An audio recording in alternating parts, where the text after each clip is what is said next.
Hi, I'm Megan Bushhausen, and you're watching Notes from the Dev Video Edition.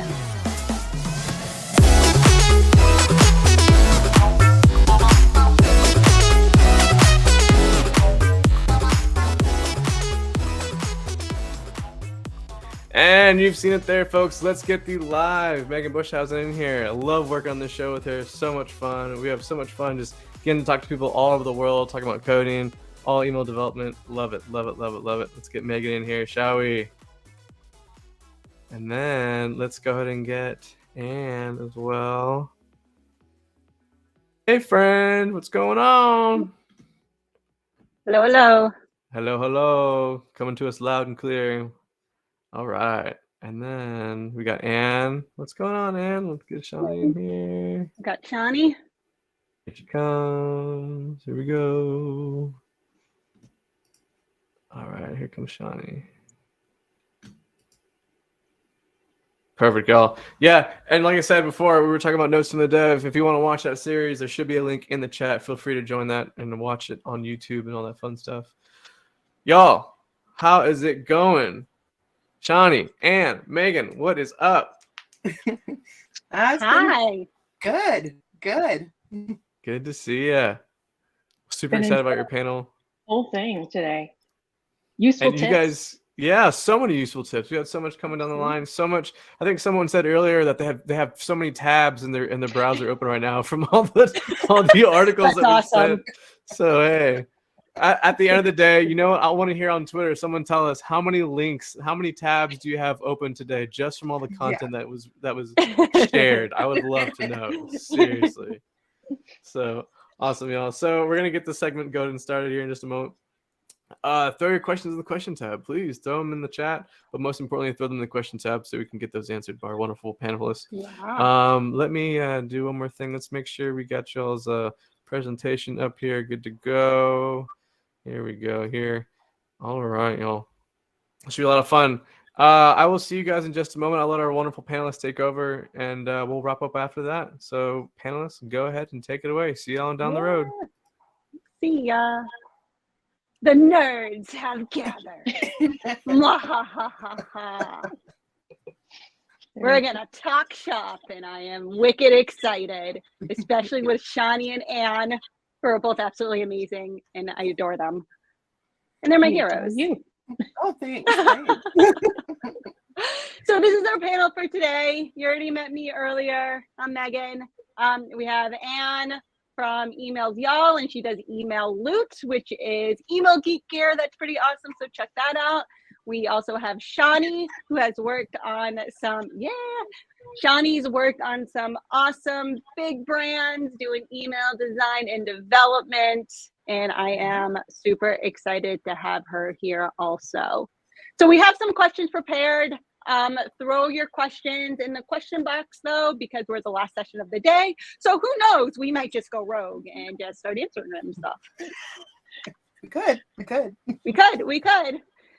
So our first question, which I feel like I kind of answered this in my session earlier, is like, how can designers make our lives easier? I'm going to throw this to Anne and Shawnee first before I kind of chime in. Sure. I mean, I can go first. I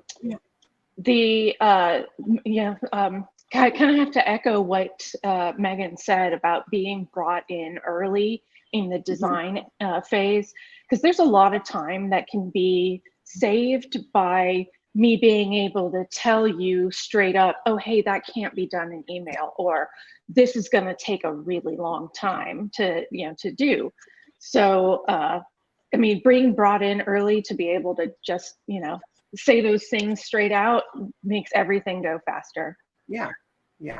I second what Anne says. Definitely being brought in earlier. You can typically, I always say to any of the designers I work with, to say, like, use us as consultants, like very early on. If you have an idea, talk it through with us, because we can avoid any of those pitfalls when it comes to the dev time of just going like, hey, like, you want to do this, but this might take long, or especially if there's a tight timeline for something, or if we have all the time in the world, then we can talk new ideas. But yeah, like, especially one of the other things is like reusing components, like tweaking colors, changing fonts. Those are pretty simple things to approach with. Building a whole section or build a new section that we have to QA strenuously, those create frustration when you're like, it may not have needed this new thing. So yeah, totally. I think what I would add to this is, in the email industry in general, we talk about not being in silos from other departments. And I think it's very easy for us email developers to, even within our email teams, to get siloed because we just like get sent the stuff to work on. And if we're not talking to our fellow email people, if you're not an email person of one, which many of us are, some of us aren't, but if, we communicate and talk to our designers and managers and whatnot, then we can all work together to make sure the best email goes out. Chad yesterday talked a lot about how when you work in email, you need to understand what's going on elsewhere, which I totally agree with. Like, I'm an email developer, but I can talk to you about light strategy work or deliverability because I feel like I need to understand that to know how my work affects those other things. So don't silo yourself, developers. Just because you get to do the nerdy techie stuff doesn't mean you can just piece out on the other conversations, because you need to be there to represent what's possible. Yeah, I very much agree with that one. It's very, very important for you to be included in the whole process, even the outcomes. If you understand the outcomes, you know how to do better next time, but having those discussions. But even one of the things that I've learned over time is having, even though you're a dev, you can have a design thinking approach to solutioning. Really thinking about responses and the approach, because you have knowledge of being the dev side of it, knowing the data, knowing what's possible in platforms, as well as all the email clients that we have to like deliver to. It helps like kind of, I know this will work really well here. Maybe we can make a variation over here, and bringing your thoughts to the table early on, I think, is removing that silo, because it makes that project even better. So totally. What's the hardest layout y'all have worked with? For me, I've done some overlapping content, which ended up working out pretty well. I know the most frustrating and time consuming, I did it to myself, was the email camp email I sent out like a week or so ago with the labels, and got to kind of watch me go through that because I was like messaging her constantly. I was like, Anne, why am I doing interactive email? But it went out. That was really hard. It'll be better next time, and I can't wait to do more. But that was the hardest for me. What about you two? Yeah, overlapping content is difficult. The ones that are so detailed that you've got like 14 different columns within 600 pixels or whatever, that's a little rough to for changing screen sizes. I think for me, it's not so much overlapping content per se. It's like the level of dynamic content you're trying to like deliver an email. You're like, I'm trying to make it personalized for everyone. And you're like, oh, okay, that's a lot to build on, especially when you're also trying to make sure that you're talking about default experience for people who do not fit criteria. But then you have 15 other personalization aspects that you're trying to deliver on. And so that's it's a big hurdle when you're trying to think about the data, but then you're also trying to think about like, how do I build this? How does it look good in all these variations? What if somebody has an aspect of it and it's just like kind of a sad email? So that one is usually, that's a hard one typically. Yeah. I have never dealt with that level of dynamic email, so I can't even imagine like what you have to go through for that. I'm sure you run into like so many edge cases and things that just no thanks. It's like when it works, it's beautiful. When it breaks, it's just such a high frustration because you're like, well, wait, what happened? And especially if you don't own the data in the long run, like you're getting it served from another source. You're like, oh, nobody told me that you're going to change that upstream. That's fun. Yeah. So now I have to go and fix that. I'm gonna go do that. I'm gonna go spend time doing that one. So. Totally. All right. How about we talk about lean emails? Ooh, We my know favorite. that we have to keep it under 102 kilobytes for Gmail. So how do we optimize for that? Streamline your tables, honestly. Like, and put up like the overlapping of 14 columns, but really I think that's part of the conjunction of working with your designer to mitigate that, so you're not having like table section where it's like table within table within table, because the more tables you have, the more it adds to your load, especially if you're dynamically filling in content. You want to be as lean as possible within tables. You have to be aware of the tables that your ESP is adding as well. So always acknowledge that, like, you're not going to be aware of all the tables that get, even the ones you build, you may not be aware of the ones that get added on at send time. So that's one of my table things. section. Table sections. Then Table section. Table section, yes. Like exception, but you know how to dress sadly. But also keep your CSS lean, reusable CSS styles, not being super hyper specific of like, this is only for this one piece of content. It should be reusable throughout your email. So being a little bit more, and then anything that needs specific styling, doing that inline as much as possible if it needs like adjustment, because then you're reusing classes over and over versus creating a long line of classes. So that's my thought. Yeah, totally. Absolutely agree. Yeah.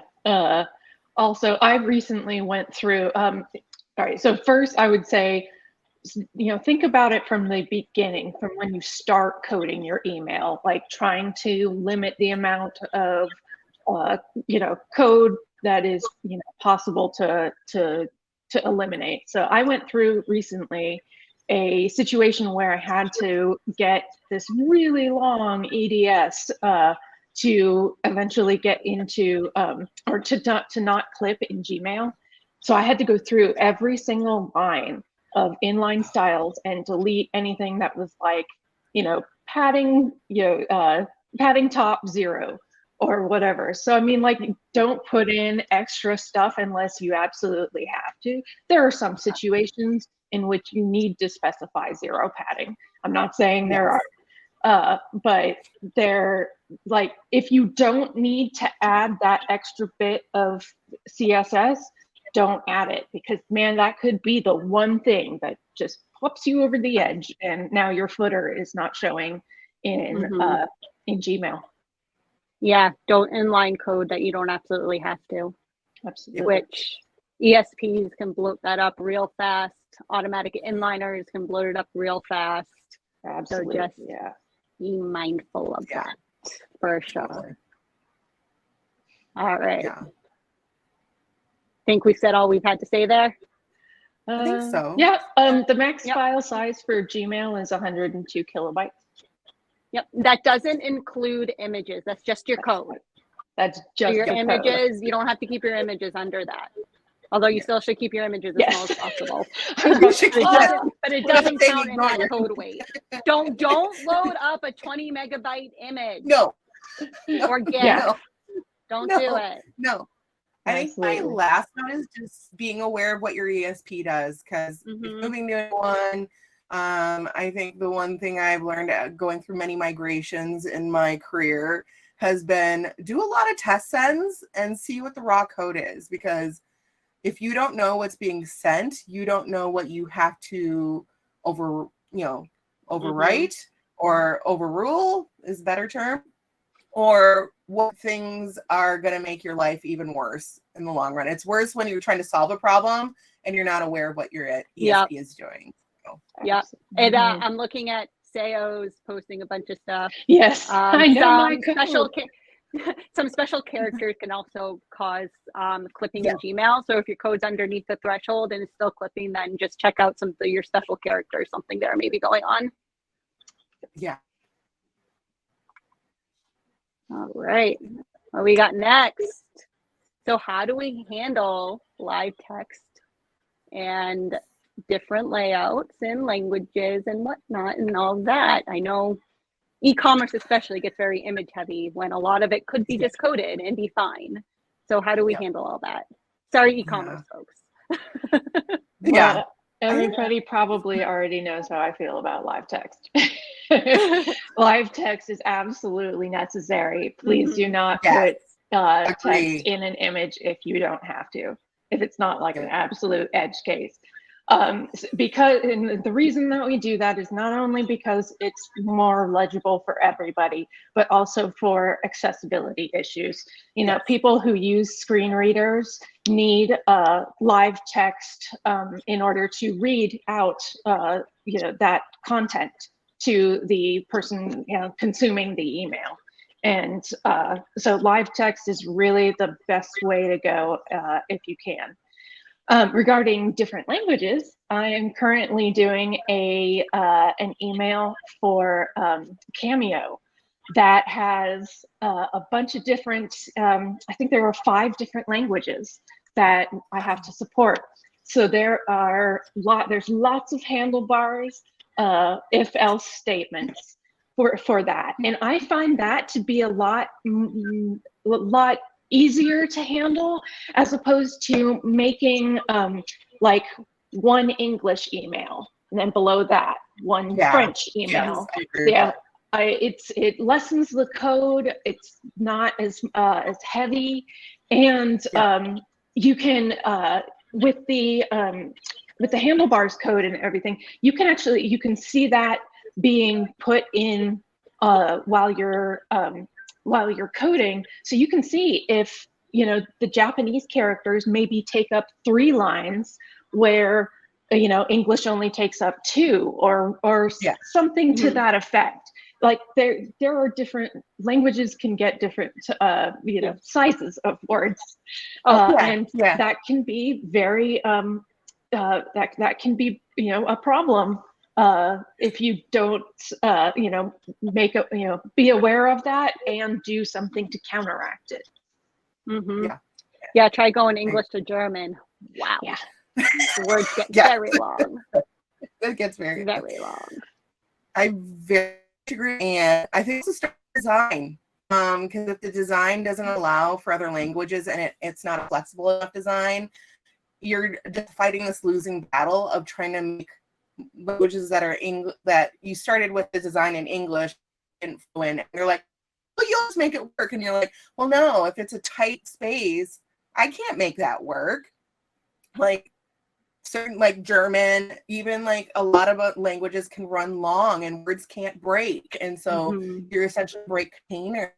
So if you're not having those discussions up front to figure out what languages are being applied, you know, I think I'm always a believer in giving a lot of negative space around chunks of live text, because it also is better to read in the long run, but also you have more flexibility if you're not trying to like put images near it or put something right below it. Giving some space and breathing room allows a little bit more flexibility if you're thinking about multiple languages in the long run. Yep. Absolutely. Yep. Totally. Absolutely. And we like white space to begin with. So yes, very much so. It's good for designs. Yeah, good for your design to breathe a little bit. Yeah, absolutely. Yeah, it's good for your eyes to let everything breathe a little bit, for sure. All right. Oh, and let's talk some accessibility on templating systems. Yes, very much. I think for accessible templating system, definitely leverage design system suite, because when you're not rebuilding things over and over and you're already injecting accessibility components into your builds without having to think about it over and over again. Like using P tags, H tags, those are always really good, especially for screen readers. I always forget the naming of that, but Anne will say it, somebody will say it. But making sure you're coding things, like the other thing we just talked about, do not put text in an image. That's not accessible for everybody. And if you have to, make sure you're alt tagging the crap out of it, because it just, if somebody just is, something it's an image, but like you've got a population that can't see it or has a hard time seeing it, they probably are using, software or devices to read that. So being really thought of. Also, main table, because it doesn't have to jump through, and you also don't have to do the skip over for all the tables. So those are my thoughts on it. Totally. Yeah, I mean, in an email design system like on mine, if you caught the talk this morning, when I went through those footers where you could see the language changing, and I had the lang attribute up on my component base, that's driven by JSON. So I put in my language code, and then it pops in that lang attribute up there. So like having that sort of system in place, where you can like quickly switch between I like the language. folks. Switchly, you can switchly go between the languages and whatnot. Yeah, I think if you know accessibility and you're using good principles of accessibility for email, then your templating system will automatically be that way. Like that you should be thinking about from the ground up. Yeah, absolutely. I mean, if you put it in your email design system once, you're always gonna have it. All of your images will have the necessary alt tags, just there, and you can do a search for empty alt tags. There are situations in which you need empty alt tags, but we're not talking about that right now. But you could do a search and see are any of my images don't have any alt text for that. And a checklist, I believe Email on Acid has a checklist that includes like alt text or something. Yep, it'll check. Exactly. Yeah, so Email on Acid, the campaign pre-check will make sure that you have alt text on your images and a whole host of other accessibility things. It'll check, what it looks like for different types of color blindness. It'll check your links. It'll check your alt text, just a whole host of different things. If you're using Parcel, I know we have talked about Parcel. A lot of people talk about Parcel a lot, but on the free plan, there is also an accessibility checker. So that'll call out a whole bunch of things. I learned things that I was missing by using it, so I definitely highly recommend it. Yeah. I think that's with any Email on Acid, Parcel, any QA or platform you're using for testing. Any one of them that's worth their salt is going to have those accessibility checkers in place.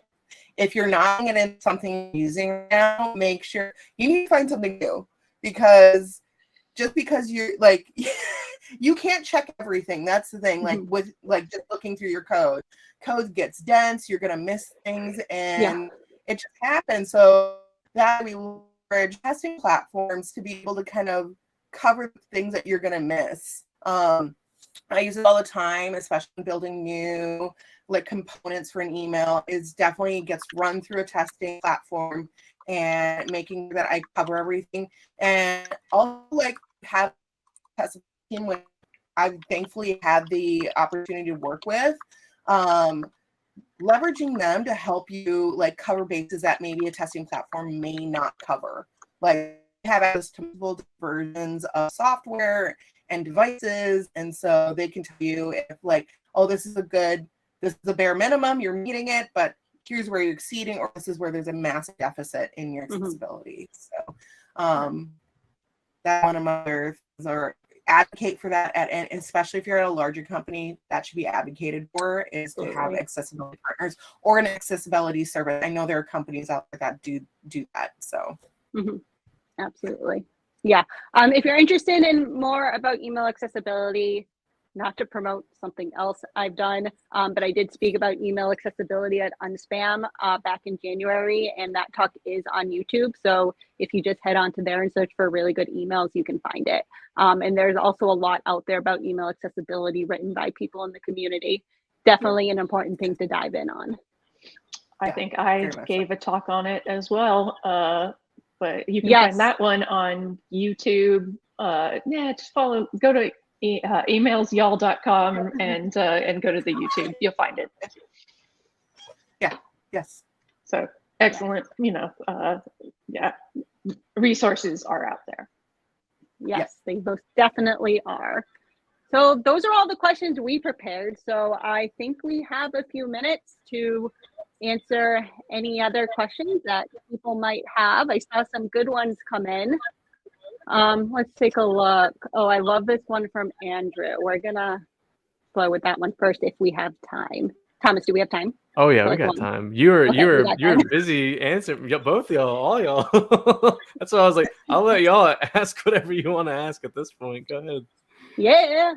Love it. Yeah, okay. There's this one from Andrew that I love.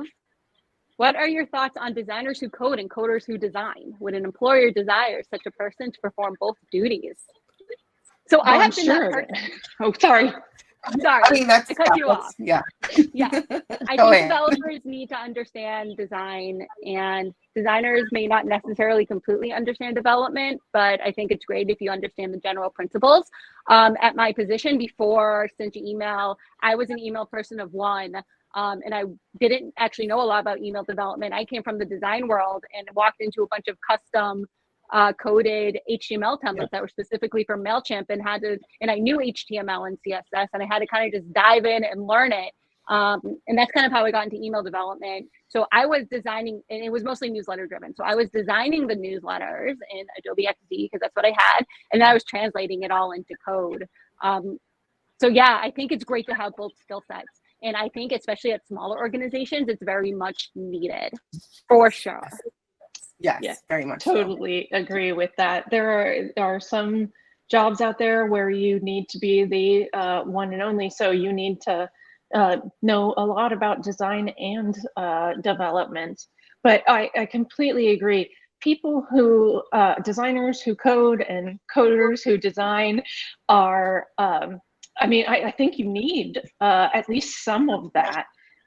So you can make recommendations to design people on like what is available or what you can do, what can't be done. And also designers who code, like they already know what's what's possible. So I mean, like once you get the Figma from them, you're like, oh, easy, Yep. Yeah, because they've already thought about that and all the different ways that you can code a specific structure. Yeah, historically, career-wise, I've always been hybrid, so I'm typically doing both. Whether it's been email, which has been a large chunk of my career, or like a large amount of my web work was being both designer and developer. So I leverage like partners and cohorts to kind of work through design, especially if I feel like I'm missing something or somebody's not happy with it. Leverage your network and people you love working with to kind of bounce ideas off of to keep developing those forward. But I think I've also mentored a number of people who've like flexed between, they love the creative side of designing, but they love the technical aspect of coding. But you're also problem solving in both of those spaces, and that is such an awesome thing to have, to work with somebody who's in that like mind space of like, I just want to solve the problem. I know what the issue is, and whether that is a technical solution or a design solution, knowing both sides of those spaces makes the solution better in the long run. So absolutely, totally. And I'll give one more example to that and how it works. So I know I keep referencing the email camp emails we sent out, and that's mostly just because it was like so outside of things we've done so far while I've been here. So like those emails were not designed by one of our designers ahead of time. They did the illustrations. So when I got them and saw how they were designed, I was like, oh, I'm going to do some stuff with this. And because I have my design background, I knew how to take those illustrations and adapt it and grab the colors and whatnot to email to make it look really, really good. So we can absolutely support each other. And that's why it's so important. Like if you are a developer on a team that has a designer, that's why it's so important to forge a strong relationship with them, because then you can trust each other to start making these decisions. Like I didn't really run the emails by our designers before like we sent them out. I was like, it'll be fine. They'll trust me with this. And like just knowing that the work is going to be good and you can trust each other with that, I think is like absolutely invaluable. Absolutely. Like I will wax poetic about our designers all day long. They're amazing and just I love having that type of relationship because I've always been an only until I got here onto a team. So to have people to problem solve with and be creative with is just like amazing. Yeah. As a freelancer, I have to say you see the gambit of designers who are just print designers and developers that are just developers. But having that relationship is just like Megan said, is really important, especially when you get to not working with the same people over and over. Like you have to forge brand new relationships, and having that basis of like design and development for both people on each side is invaluable. Yeah, I think the other part of it is I always think of that building that relationship also creates in being an advocate for the designer or the developer, whatever seat you're sitting in. Because I mean, we've all been there. Like, not everybody gets invited to the meetings. And so whether you're the designer in the meeting or the developer in the meeting, you're also being the advocate for that project or whatever you're working on, and being the advocate of saying, hey, have you talked to the designer or the developer on this? You should be pulling them in. I think that's a large part of being in the email space, is being an advocate for others. And that it's not even design. It's also your content writers. It's also your analytical partners. It's all those things you should be advocating for. And I think everybody's like, it's just emails. Like, it's a complex like landscape for email. So you're needing to advocate for everybody to say, have we talked to the people who need to pull the reports for this to know if this is successful? Have we talked to the copywriters to know if this is giving the right tone, the right vibe, or does it make sense? So I think it's a big part of your job, whatever seat you're sitting in. And if you're a team of one, you're needing to make sure you're advocating for yourself, but also for just the space, especially when you're like, I'm a person of one, so I can't do it all. But I want to advocate that my manager knows what's going on, and then the other team that I'm working with. So yeah, very much so. Cool. Love it. That was such a great question. It was. That was Thomas, do we have time for more? Do we have to wrap it up? You can do, I'll let you guys do 2 more. How about that? Okay, cool. Because there's a great one to segue. I love these questions. There's one that segues from Alexandra that I'm going to answer. And I think there are a bunch of other questions in here that when we start answering this one, we'll actually answer the other questions too. Because a lot of this is like, if you're a designer who doesn't code, how do you get started? And there are questions about resources and stuff. So how do we get started on learning how to code? I like that. How do you get started? This is a question we get all the time. Like, even in Email Geeks, people are like, I'm just starting HTML. How do I learn how to code emails? It's true. I mean, it is one of those like stumbling blocks. I think if you didn't start off in it, or you find a new space you love, but you also don't have all the knowledge points to be able. I think a couple of things I always suggest is there are a large amount of resources online, but if that feels too large and it's a non-starter, like you can't find somewhere to go first. My best thing, especially being in the email space, has been connecting with people in the space is one good starter place. I've forged some really great friendships with like Anne and a few other people in the larger Email Geek space, and everybody's so open to answering your questions, giving you resources, helping you troubleshoot. You're like, I'm moving to a new ASP. Have you worked in it? What are your thoughts on it? What are things I need to watch out for? It seems very simple, but it is like your best resource is going to be somebody who's kind of walked those steps as well, or has that knowledge already, because they can point you in the right direction, especially if you're trying to use a new tech stack like MJML. But also just the basic understanding of HTML and CSS. Like, nobody enjoys really stumbling through that one, or any of the ESP platforms, especially proprietary language components of it. Like, being able to DM somebody really quickly, or an Email Geek Slack channel, just like, hey, I hit this roadblock, I need help. So I can't remember who said it, but it said that we're all community taught. Like, instead of thinking, self-taught, we're all community taught. Yes, because because we're such an open group and ask questions of each other all the time. So I really like that term, community. Yes, I love that. Yeah, I love it. Yeah, so I completely agree with what you two say. Start learning, HTML and CSS. We have the Email Geeks Slack community. If you're not there, you should join. There's an email code channel that I have learned so much through. People there are just so giving. I've gotten on calls with Jay Oram and Mark Robbins. Remy Parmentier has helped me. Anne has helped me a bunch of times. I think I freaked out Anne when I first met her because it was at a conference. It was early in the morning. And I was like trying to be peppy. I was like, "Oh, Anne, you're the Anne Tomlin." And she was just like, "Oh my gosh, I guess who the heck?" I have no memory of that whatsoever. It was the morning, and Anne's not a morning person. I believe it. I remember. Yeah, I believe that because I've seen Anne in our chats for every single email camp, and I was like, "Oh my gosh, it's the Anne Tomlin! Like she's gonna be here." I'll +1 on that. So yeah, like if you get involved in this community, like you'll find all your friends. Like yes. I joined Email Geeks. I was like, I found my people. Like these people get me. It's great.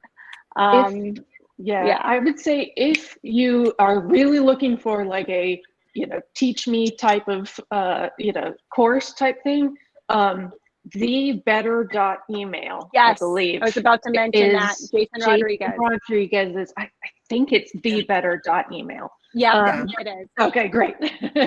But yeah, that's an excellent resource. He's got not only written stuff, but videos as well. Yeah, he has a bunch of books. Sayo popped the link in. I see. Yep, W3 Schools is a good. I use that reference for CSS literally like all the time because who can remember everything, and I forget really dumb stuff that I always have to look up. I always have to look up MSO conditionals because I can never remember them. So so do I. I still have written books because sometimes I like to keep myself focused. So I have like W3 School, there's books that are out there for basic CSS and also basic HTML, of just having those as something you can flip through. I have one for AmpScript as well because I'm in Salesforce. So have a quick reference guide that you can kind of go, do I remember the formatting for this? Is this the right thing I'm doing? Because I feel like I just broke something. Because usually that's how you feel in the ESP. You're like, I think I just broke something. So being able to like quick reference instead of like Googling, like searching for something is helpful for some nuanced things, but if it's specific to something that you're already working in, you usually have those resources kind of either pinned or Email Geek Slack channel. Always great. Yes, absolutely. All right. I think we said everything we could say on this subject. Yes. Or we would go too long on the subject if we keep going and then we'll run over time. We don't want to do that to Thomas because he's been working very hard and I don't want to make his life harder. It's all good. I'm just curious how many tabs people got open now. Yeah. Seriously. Yeah. Let's see what else. We got time for one more. Mm-hmm. Do we want to attempt to talk about the future of email development because Mark Robbins has asked us? Oh man! Even though this is something he should be speaking on. Sorry, Mark. Wow, that's real rough. We're gonna do it. Do it. Do it. Please. Well, I mean, this one. Yeah. Considering the past couple of years of progress.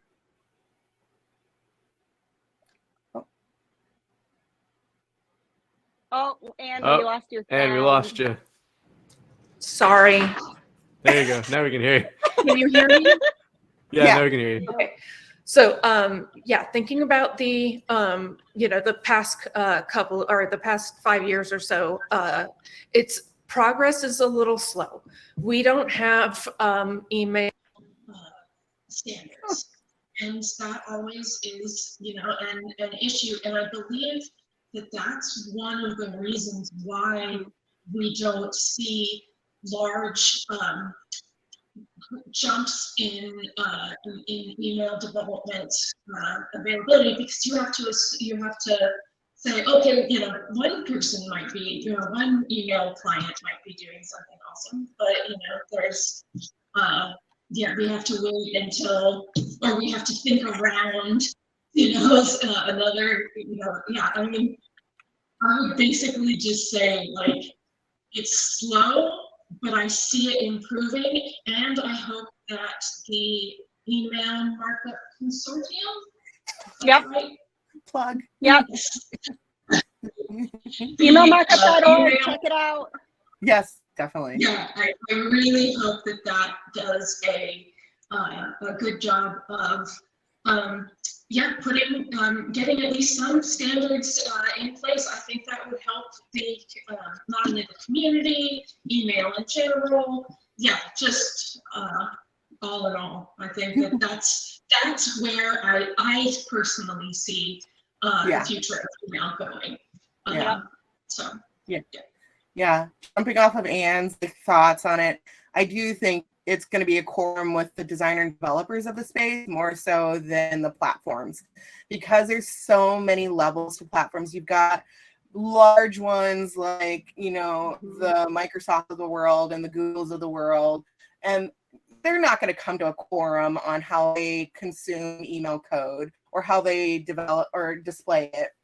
So that it has to come to us essentially to kind of create that kind of quorum of, hey, this is how we all feel like this is how things should be approached. This is how we need to move forward and develop.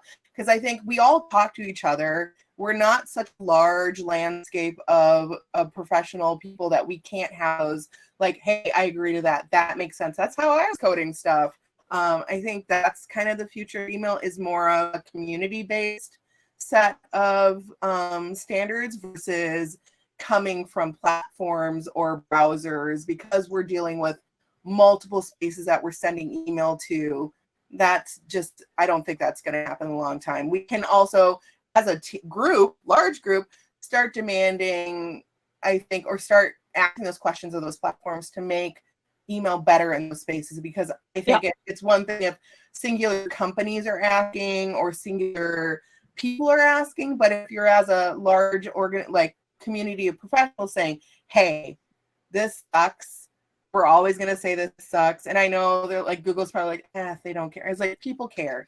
The passion behind email, both on the side of the people who work in it, but also the people who receive it, is massive, a big thing. Like, I mean, we all know, like, you'll get that quick response from when you send an email comes out of wherever you're working and somebody hates it or there's something wrong with it. You'll hear it so quick, like ridiculously quick. So I think it's more coming from a community setup than it is a official, like, company delivered one.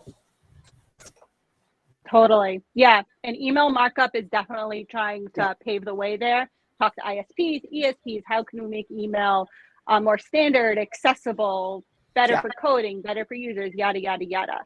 I think another futuristic, future of email dev, I think, it's going to be those email design systems and using components over the raw code, because we're just going to keep on being asked to do more. Email's a massive channel for companies, and we're going to be asked to do more and more and more. And those email design systems is really what's going to allow us to create more email efficiently, less time, fewer errors, yada, yada, yada. What we were talking about earlier today. I really think every developer absolutely needs to invest in an email design system, 100%. Yeah.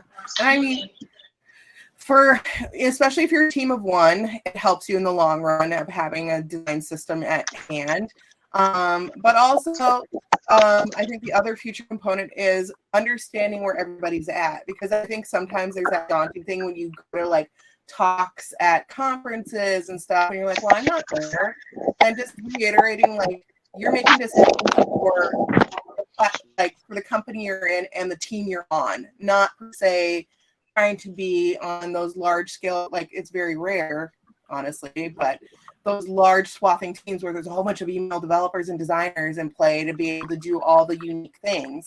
Most of the time, our teams are very small and nimble. So just reiterating, like, you're gonna use the tools you have, and you're gonna also make decisions based on the team you have. Because I think one thing I realized early on going into email was that, you know, I met people who had like 3 or 4 other developers on their team. They could do all these awesome things, and then you're like, I'm just one person. I'm doing it all, and they're like, you can do it. And you're like, no, I can't. I do like to sleep, so you know, I'm gonna make decisions based on that, and also be realistic. So, like Megan and all of us have said, using a design system will help you in the long run, because you can also do that, but find the balance in that, because sometimes you want to do those little bits of joy. Because we've heard like feedback where I work is that sometimes they start to look the same all the time, and people want a little bit of delight at times. So find the right time to like inject those like unique pieces as you can. So yeah. Also, there are resources out there that can help you build an EDS. It looks like a huge project when you're just looking at it, you know, but there are tools like Taxi for Email out there that already have the framework for you to start making those. And I know that that's not the only one, but yeah, there are definitely, you know, those things available. Love it, All love it, right. love it. Sounds good, y'all. Awesome. Well, we gotta let y'all go. We can hang out here all day, but I know y'all I gotta work. go. My daughter's got an appointment. I gotta go. Yeah. I have to leave today on a road trip, actually, as soon as we probably get off here in a little while. But y'all, Megan, Shawnee, Ann, thank you so much for being here. I appreciate you taking out time of your day to be here with us. All the hard work y'all have done to put this panel together and all this fun stuff. So I know we had a lot and a ton of takeaways and a ton of tabs opened this afternoon. So I just want to thank y'all for stopping by and being here with us. So I appreciate you. Had a great time. Glad to be here. Awesome, awesome. All right, y'all, let's say goodbye to our last panelist as we get ready to wrap up. Thank y'all for being here and hope to see y'all soon, all right? Take care, y'all.